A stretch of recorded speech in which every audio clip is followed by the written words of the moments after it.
I'm David Haug, Superintendent Jefferson R-VII. I'm joined by Mr. Alex Rugley, high school principal, and we wanted to take just a couple minutes, really compliment a lot of people in our district, our families, the staff, of really partnering in a great process here. I know going back to the start of the high school, back to Mr. Ruark years ago, I was blessed enough to be in that position for many years, and you stepped in as we wanted to make the high school experience, we want it to be culturally great, but we also kind of a thought is that not every student can be the homecoming queen, but every student can take advantage of the programs we have to offer.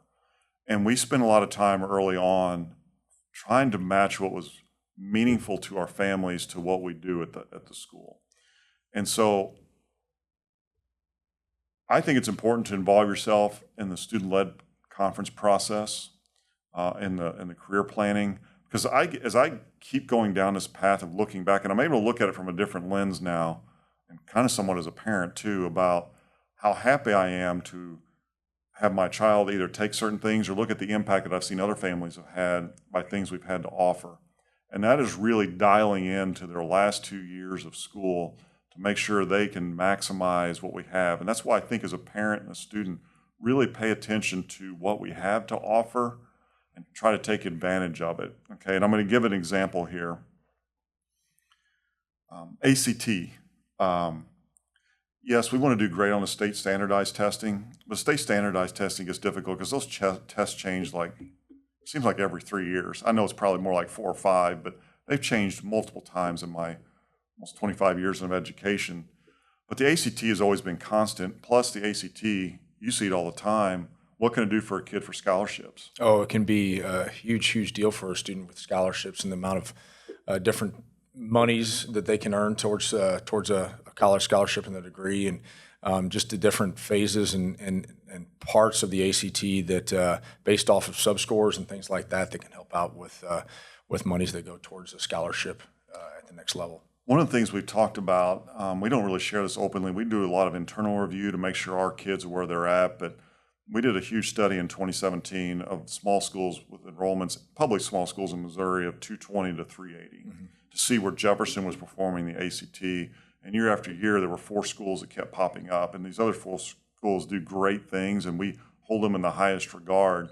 But you look at, like in St. Louis, you got Maplewood, Brentwood, and Valley Park, and between the 4 of us, we're all like right there with those test scores. In fact, I'd put up us against anybody in the state of Missouri. Well, the data would say it, okay? And that's not an accident. Where I take a lot of pride is, we don't have those financial resources that some of those St. Louis schools have, where they have, multiple, more counselors, more teachers for those smaller kids. Their class sizes are generally a little bit smaller than ours just because of the nature of the school finance part of it. But our staff had committed a long time ago to really embed the ACT prep and try to be experts in the field with reliance on certain things. And I know last year you guys did a big sort of reinvestment in that. Yes, yeah, we had a company through ACT, actually. It was called the AIM program, and they were able to meet with our English department, science department, math department. And we took time for that professional development opportunity for our staff members to dive into the ACT and take just little bits and pieces of what they learned from that professional development opportunity and implement it in their classroom. And it's like I told them, if you find one little detail that helps us out and helps our students out from ACT prep standpoint, it was a win. And it was a win for our staff members. And again, like I said, our ELA teachers, math teachers, and then also our science department as well. And you could kind of see it a little bit, with the end results within those different content areas of the actual ACT test, from a class of 2025 standpoint, and we're hoping for years to come. We also saw a little bit of a carryover into our state testing as well, creating those habits. And we also took the philosophy years ago that at some point, to get certifications in this world, you're going to have to take a test. So if we can prepare our students early, at least test-taking strategies, it may not be the ACT, it may not be the EOC, but if they're developing those skills when time is on the line and money's on the line, to get a certification, whether it's into automotive, whether it's to be pass an LSAT, whatever it is in your life that you've had a lot of prep for that. So that's why we wanted to make that really meaningful for our staff. I'm going to close the ACT discussion, but I'm going to bring up this. I found it pretty cool years ago when we brought in our groups to train our staff. There's several different ways to approach ACT prep. Find a program, put the kid in it, let them work independently. Or if you train your staff, then you kind of have different types of experts in your building, and always have the students talk to their teachers. Some of the simple things can boost their scores pretty quick by our staff helping them right away. But I always felt like our staff really enjoyed it on some level. And I think it almost made them better teachers as well, or at least gave them a different confidence. Did you sense that? Yes, I absolutely did, and just by follow up with our staff post the AIM professional development opportunities that they had, I was able to follow up with our staff members, and we just talked about some of the things that they were able to learn and gain from the process, and they were pretty excited to utilize some of the techniques that they had learned and valuable information that they learned from that professional development opportunity, and again. It all goes back to they're excited to do what's right by kids, right? And that's why we're in this business. And for them to be excited to just, again, maybe gain one thing, maybe gain a lot of things, because we had some younger teachers in that professional development opportunity with AIM. They took a lot from it. And, we were one thing also, and I hope I'm able to do this in this podcast, but we brought in for a couple of our English teachers, Nicole Boyer, last 2 summers ago, to just talk with them and talk about, and she was a very valued member of our high school staff. Absolutely. Very well respected, and we brought her in just to go over some things that she did in the classroom, and I know that our ELA department was able to gain a lot of knowledge and confidence in what they pushed forward with their students in the 24-25 school last school year, and those little things are just so important, and ultimately, if our students are able to gain that information that they've gained and put that forward and put that through with what they're doing and later on in life, whether taking a test or a job skill or something like that, it was a win for everybody. Absolutely. And I think it's more than just bringing them in and people telling our staff what to do. They really owned it. And I'm sure we had some staff that were still part of the original group that had already trained our group. So there's now multiple layers of looking at it that way. And we want to keep sustaining that. So I did want to also bring up the whole college credit concept. That was, it wasn't the first graduating class. I think there were 5 college credits available, and that immediately that next year, Mr. Johnson, Mrs. Richardson, and myself went over and met with Jefferson College. We were the first in Jefferson County to put the third program in. You really need to look at that as a parent. I understand that maybe some universities maybe won't accept all that credit. A lot of it in our public universities are. Our Missouri legislature's done a good job of helping protect those libraries to help transfer work. But I think first and foremost, we always looked at it, even if you couldn't use it in college, it was our way at a small school to keep challenging our kids. Students that have a 27 or higher in ACT effectively don't have to pay for any college credit. I've always been blown away at the number of kids that go across the stage. And I've always mixed about them having a 2-year degree. But over time, what I've noticed our kids are doing, and this I think is a parent what you really need to hear. I was actually talking to my daughter about this the other day. I spent because I transferred for football, I spent 4.5 years in college, came out with a specific degree to do a specific thing. Whereas our kids are now looking at getting their undergrad done earlier. So think about the financial savings on the back end at a very, very minimal cost. Again, I go back to this concept of it's more than just this is what we do. It is trying to make that value for families. And you now get to see it firsthand. What is your experience with that college credit stuff? Yeah, it has been amazing to actually, like you said, see it firsthand. I'm a firm believer that if our students have the opportunity to earn college credit, and it's been amazing from the standpoint of we've have some staff members that are also certified to teach those college credit-based classes. That's getting better for us, too. It is, and it has grown here the last couple of years. And for our students to already have that relationship with our staff members, and then us have a great relationship with Jeffco.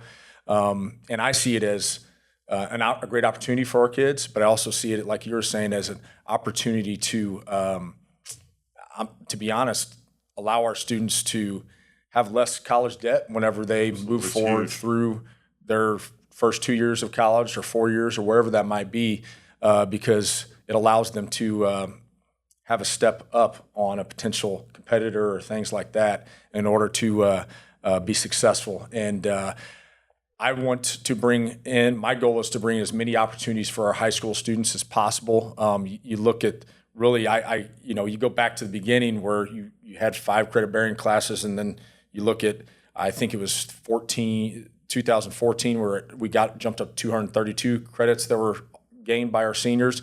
Then you look up to about 2019 and you're in the 700 to 800 credits that were gained by our seniors.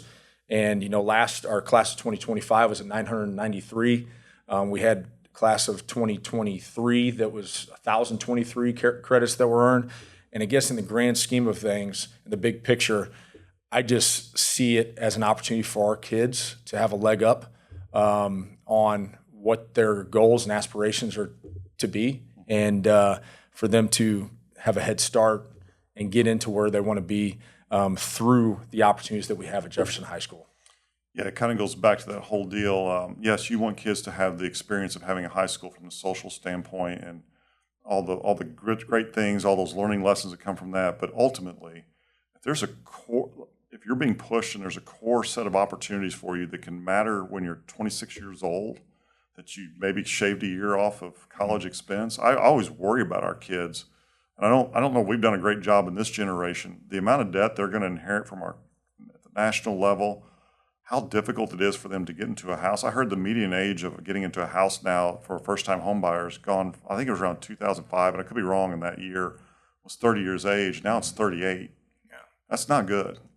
And the amount of debt it takes just to get a car, college, I think you really have to look at this opportunity. And segueing to the next level of this is about, I'd say 6 years ago, Mrs. Runzi and I really started to dive into, for so long it was go to college, go to college.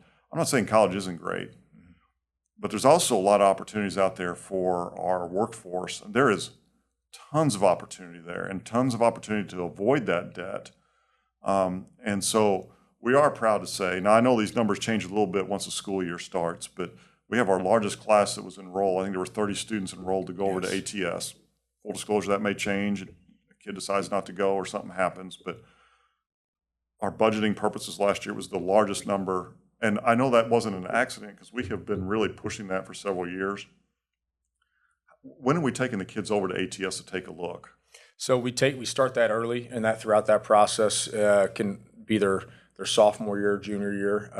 And they also, Suzanne Richardson, who we know well, absolutely has done an amazing job with her team in basically advertising and pushing out the ATS program at Jefferson College. And they have multiple nights that they allow students who are interested in ATS to go out. I was able to go out to one a few years ago, and just the way that they put everything together and the opportunities that they offer our students, whether it be, biomed, they've started a new EMT program, health sciences, advanced carpentry, welding, electrician, it's just heating and cooling. There's so many opportunities. And we talk, and Renee Richardson and Debbie Runzi have been great at having those productive meetings with our kids to talk about ATS and what it can offer. And again, it's one of those things that if it allows a student who, there are so many needs out there with carpentry, electricity, plumbing, heating and cooling, to where our students can go out there and get, a head start through the area technical school out of Jeffco and make great money and have so much success and not have any college debt. And again, what it provides is an opportunity for our students to have a head start as they go into life itself post high school. And I couldn't be more excited about what Suzanne and her team has done and what our students are continuing to push and get better at in attending that area technical school at Jefferson College. I know we get excited talking about this, but there's a lot of certifications with the ATS, but I did want to close with this, that I see great things in our county right now at a very granular level. There's been more meetings the last year and a half. Laura Warner over at working with the county and trying to connect those resources, bringing industry together and schools together. We've had a lot of great discussion. And then one of the things that comes up is there's a specific need in the workforce for people just to go to work. And those skills will set you apart in life. And we always talk to students, like, if you're not quite sure what you're doing, look at a trade, because a trade can also open up, sometimes those trades will also pay for, education later in life as well, or as you go through working on your degrees, they want those advanced degrees there as well. But really getting a feeling of the county of what's needed, I see lots of great things there for our kids. Again, our job isn't always just to follow policy and get kids. Listen, we look at it every day as what opportunities can create for our kids, whether like the cell phone stuff we just talked about, to help them be better people, to find those job opportunities. But I know you guys have continued, and Renee Richardson's wonderful. Yes, absolutely. Couldn't be any better. But also starts down our middle school too with some of that career planning, specifically in the 8th grade year. I can't recommend enough. Get involved, see what we have to offer, and take advantage of it, because the debt your child's going to have to face in the future and the expensive things, if we can help them get ahead of it, that's really what this is all about. I couldn't agree more. Thank you.